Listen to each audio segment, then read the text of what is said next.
wanted to follow a road a bit less travelled in teaching jazz improvisation, because I wanted to talk about the use of the blues to play changes. So by the blues I mean like blues scales, blues licks, that kind of thing. Now, I think when we learn jazz, we tend to think of jazz as being a separate thing from rock or blues. So we put all those blues licks to the side and kind of just focus on arpeggios and scales and quotes language and all that kind of stuff. And this is a mistake because the blues is an intrinsic part of jazz, including bop, swing, and of course the more modern types of music as well, like blues, sort of jazz fusion, like Robin Ford or full-on fusion. Even contemporary jazz, like you'll listen to people like John Coltrane using a lot of blues language, and he influenced guitarists like Kurt Rosenwinkel and so on and so forth. So the blues is actually at the centre of everything we do, and I think it's really important to sort of focus on it.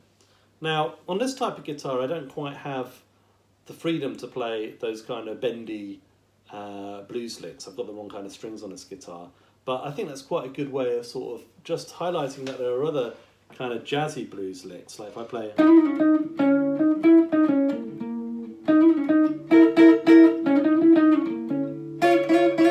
like double stops and a couple of things I think separate the jazz sort of aesthetic from the blues aesthetic, and one big thing I think is the rhythm with which these things are played. Like blues rhythm is very vocal oriented, I'd say, follows speech rhythms. Jazz rhythm is much more locked into the swing thing, So you're going to be playing more of that kind of eighth note swing feel and locking into that. Obviously, there's, the ornaments are different. I'm using hammer-ons and pull-offs, double stops, and so on. And I'm using a little bit of, maybe sliding as well, and that kind of thing. Right, so anyway, I'm just going to take this basic B-flat minor pentatonic and blues thing, and by B-flat minor pentatonic, there is a head, of course, everybody learns early on, which is Sunny Moon for 2.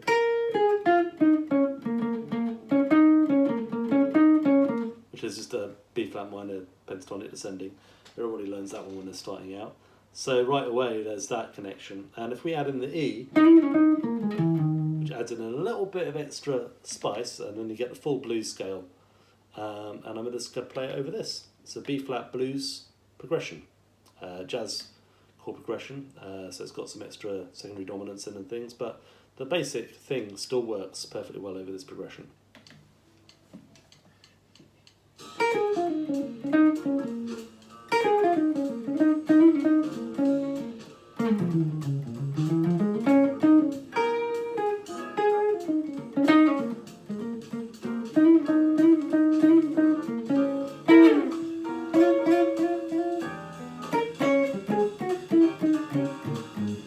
Works fine, right? Most people, there's enough sort of tunes and things written, Centerpiece is a good example, written on the blues scale, that we can recognise that as a sound. Now, obviously I'm not really playing the changes here, so to do that I'm just going to break down the blues in a very simple way to 3 chords, right? So 2, 3, 4, maybe to E flat for the second bar, 2, 3, 4, 1, 2, 3, 4, E flat again, and then B flat again. Then there's 7. So we're ignoring the 2-5, we're ignoring the secondary dominant, okay? Now, I'm going to use the major pentatonic over the 1 chord, and the major blues scale, more specifically. So what is that? Well, that's just the same thing down 3 frets. If you've ever transcribed any Eric Clapton or Peter Green or anything like that, you'll know what I'm talking about, or B.B. King for that matter. This is the sweet and sour scale. So the sour scale is like the B-flat minor pentatonic, and the sweet scale is the B-flat major pentatonic, which is the same thing as G minor pentatonic, right? So this scale has also a flat 5 in it, but that flat 5 in this context becomes a flat 3 over the B-flat chord.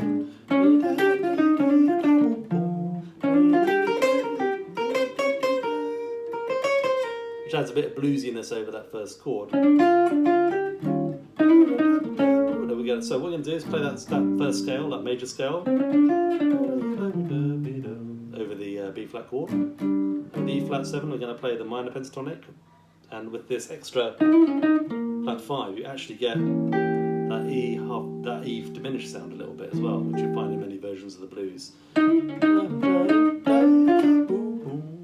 I get that, right? Then over the F7, we're going to play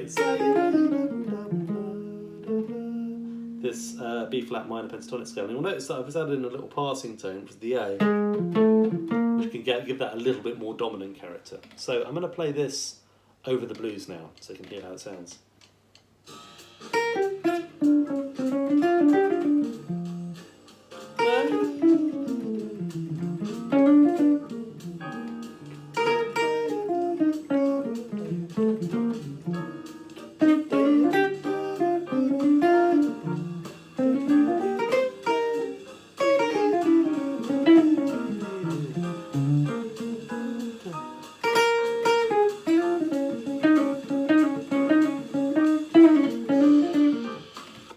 Here, hopefully, how I'm starting to mark the changes a bit more in my playing, even though it still sounds very bluesy.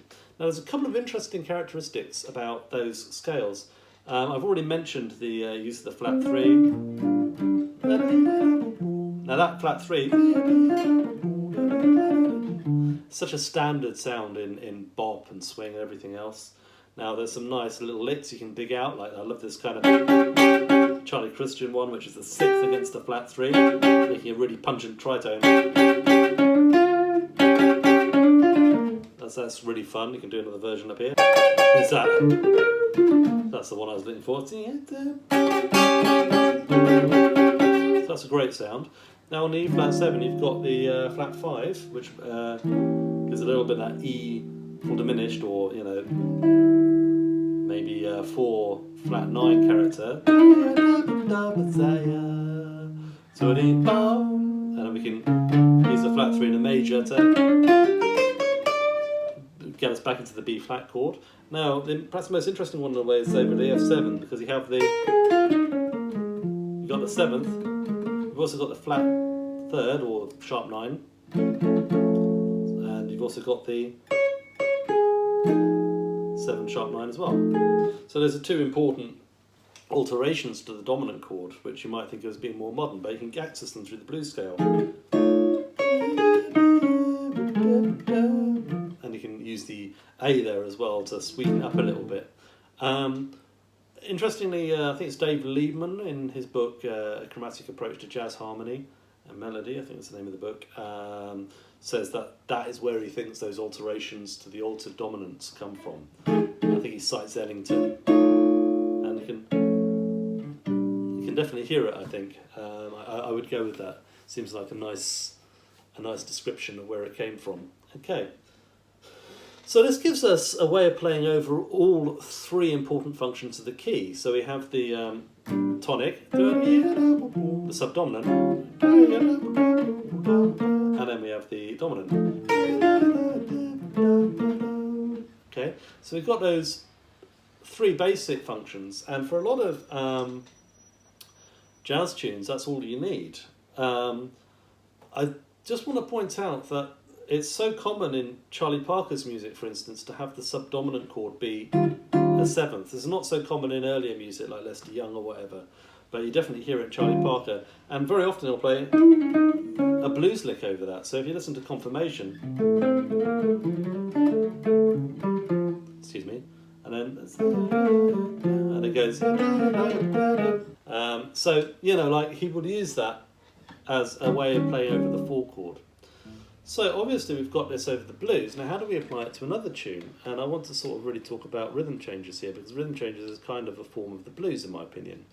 So what I'm going to do over I Got Rhythm, or rhythm changes, is I'm going to play over this obviously that's a turnaround. That can all be considered to be B flat major. Okay. I should introduce another scale at this point, which is what I think of as the Lester Young or Charlie Christian or Chuck Berry scale, which is essentially just the major version of the blues scale, but we've got the flat 7 in there as well. It's kind of a mix between the two. So you've got that as well. That's another sound. You might recognise it from that kind of context. Clapton plays that one as well in Crossroads. So you've got that scale as well, and it shows up in Lady Be Good by Lester Young and solos by Charlie Christian. So it's got a good jazz pedigree as well. We can also use that on the 1 chord. And bear in mind that in the olden days there wasn't such, a reliance on major 7th chords. So very often the tonic chord would be a 6th, and in that case it's perfectly okay to play flat 7. You won't get any harmonic clashes, which is one reason why you should always be careful about playing major 7s, because they can box people in. Anyway, when we get to the E flat 7 chord, or the E flat chord, we're going to play the minor pentatonic. Okay? And then, some versions of rhythm changes have it going up to E diminished, so that fits in quite nicely. Now we're going to come to the bridge, and I'm going to fit a major pentatonic over each of those chords, and we can add in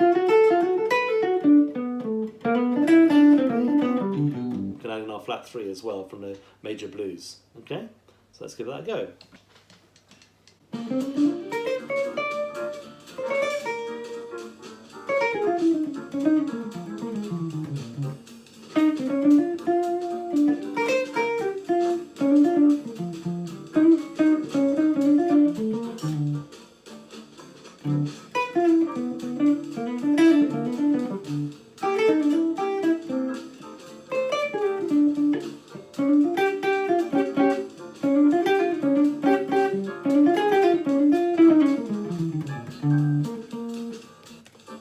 So there you go, that's one way that you can play through rhythm changes. And if you think about rhythm changes heads, for instance, Best leaps in, well, that's major pentatonic, right? If you think about something like Anthropology, it's a heavy major pentatonic influence there.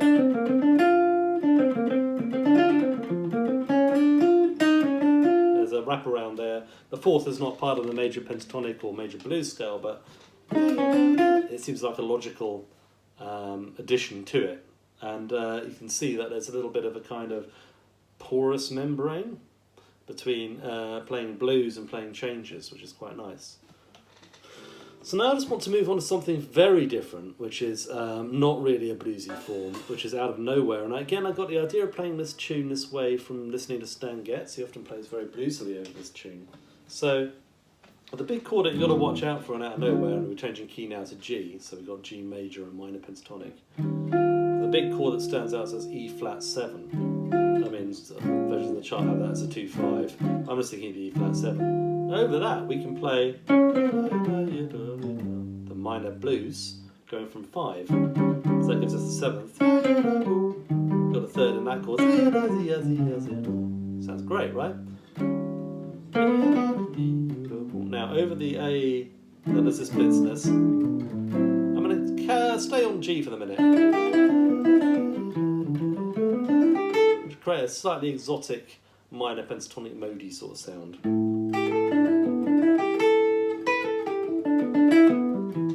Which I quite like. It's kind of like playing E minor pentatonic over A minor. It's a pentatonic mode. Okay, and then we're going to go play minor pentatonic over that E flat 7 again. Okay, same major, major, major, major, minor here, major.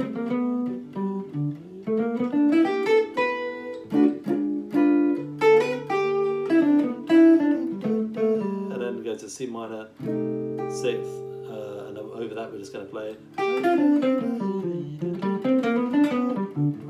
then we get a little turnaround, and we're going to think about that as being our friend, the minor pentatonic over the D7. Okay, this is roughly what it sounds like.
So yeah, so you can hear that it actually works really well. And if you were to incorporate that if you were to incorporate other ideas alongside that.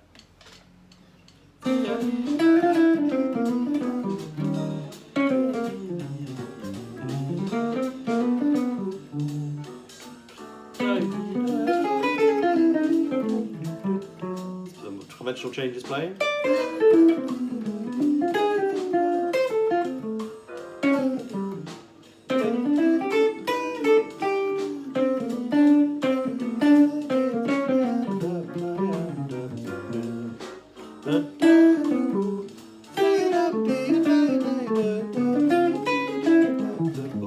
So yeah, so I'm using a few different options there. I'm mixing up the blues with the more like bebop-y kind of changes, playing things, and I think like that gives me like a nice fusion, and it stops me from just playing like mega bebop on everything all the time. Having the blues there, and of course you've got other resources such as the melody, and so on and so forth. But I think that really kind of has a nice result. Anyway, thanks for watching. It's a very simple approach.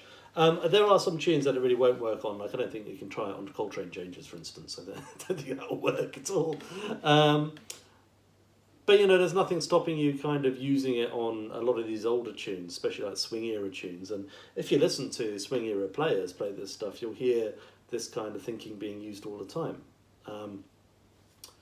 And it's, like I say, it's not something that people do that much these days. Anyway, thanks for watching. Post any comments below. Bye.